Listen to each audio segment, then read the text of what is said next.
Letter 86, on Scipio's villa. I am resting at the country house which once belonged to Scipio Africanus himself, and I write to you after doing reverence to his spirit, and to an altar which I am inclined to think is the tomb of that great warrior. That his soul has indeed returned to the skies, whence it came, I am convinced, not because he commanded mighty armies, for Cambyses also had mighty armies, and Cambyses was a madman who made successful use of his madness, but because he showed moderation and a sense of duty to a marvelous extent. I regard this trait in him as more admirable after his withdrawal from his native land than while he was defending her. For there was the alternative: Scipio should remain in Rome, or Rome should remain free. "It is my wish," said he, "not to infringe in the least upon our laws or upon our customs. Let all Roman citizens have equal rights. O my country, make the most of the good that I have done, but without me. I have been the cause of your freedom, and I shall also be its proof. I go into exile, if it is true that I have grown beyond what is to your advantage." What can I do but admire this magnanimity, which led him to withdraw into voluntary exile and to relieve the state of its burden?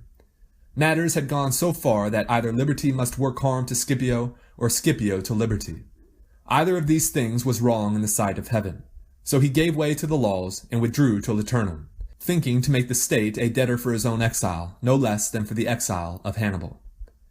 I have inspected the house, which is constructed of hewn stone, the wall which encloses a forest, the towers also, buttressed out on both sides for the purpose of defending the house, the well, concealed among buildings and shrubbery, large enough to keep a whole army supplied, and the small bath, buried in darkness according to the old style, for our ancestors did not think that one could have a hot bath except in darkness. It was therefore a great pleasure to me to contrast Scipio's ways with our own. Think, in this tiny recess, the terror of Carthage, to whom Rome should offer thanks because she was not captured more than once, used to bathe a body wearied with work in the fields. For he was accustomed to keep himself busy and to cultivate the soil with his own hands, as the good old Romans were wont to do. Beneath this dingy roof he stood, and this floor, mean as it is, bore his weight. But who in these days could bear to bathe in such a fashion? We think ourselves poor and mean if our walls are not resplendent with large and costly mirrors, if our marbles from Alexandria are not set off by mosaics of Numidian stone, if their borders are not faced over on all sides with difficult patterns, arranged in many colors like paintings, if our vaulted ceilings are not buried in glass, if our swimming pools are not lined with Thasian marble, once a rare and wonderful sight in any temple pools into which we let down our bodies after they have been drained weak by abundant perspiration. And finally, if the water has not poured from silver spigots. I have so far been speaking of the ordinary bathing establishments. What shall I say when I come to those of the freedmen? What a vast number of statues, of columns that support nothing, but are built for decoration, merely in order to spend money. And what masses of water that fall crashing from level to level. We have become so luxurious that we will have nothing but precious stones to walk upon. In this bath of Scipio's there are tiny chinks, you cannot call them windows, cut out of the stone wall in such a way as to admit light without weakening the fortifications. Nowadays, however, people regard baths as fit only for moths if they have not been so arranged that they receive the sun all day long through the widest of windows. If men cannot bathe and get a coat of tan at the same time, and if they cannot look out from their bathtubs over stretches of land and sea. So it goes. The establishments which had drawn crowds and had won admiration when they were first opened are avoided and put back in the category of venerable antiques as soon as luxury has worked out some new device to her ultimate undoing. In the early days, however, there were few baths, and they were not fitted out with any display. For why should men elaborately fit out that which costs a penny only, and was invented for use, not merely for delight? The bathers of those days did not have water poured over them, nor did it always run fresh as if from a hot spring, and they did not believe that it mattered at all how perfectly pure was the water into which they were to leave their dirt. Ye gods, what a pleasure it is to enter that dark bath, covered with a common sort of roof, knowing that therein your hero Cato, as Adile, or Fabius Maximus, or one of the Cornelia, has warmed the water with his own hands. For this also used to be the duty of the noblest Ediles, to enter these places to which the populace resorted, and to demand that they be cleaned and warmed to a heat required by considerations of use and health, not the heat that men have recently made fashionable, as great as a conflagration. So much so, indeed, that a slave condemned for some criminal offense now ought to be bathed alive. It seems to me that nowadays there is no difference between the bath is on fire and the bath is warm. How some persons nowadays condemn Scipio as a boor because he did not let daylight into his perspiring room through wide windows, or because he did not roast in the strong sunlight and dawdle about until he could stew in the hot water. Poor fool, they say. He did not know how to live. He did not bathe in filtered water. It was often turbid, and after heavy rains almost muddy. But it did not matter much to Scipio if he had to bathe in that way. He went there to wash off sweat, not ointment. And how do you suppose certain persons will answer me? They will say, I don't envy Scipio. That was truly an exile's life, to put up with baths like those. Friend, if you were wiser, you would know that Scipio did not bathe every day. It is stated by those who have reported to us the old-time ways of Rome that the Romans washed only their arms and legs daily, because those were the members which gathered dirt in their daily toil, and bathed all over only once a week.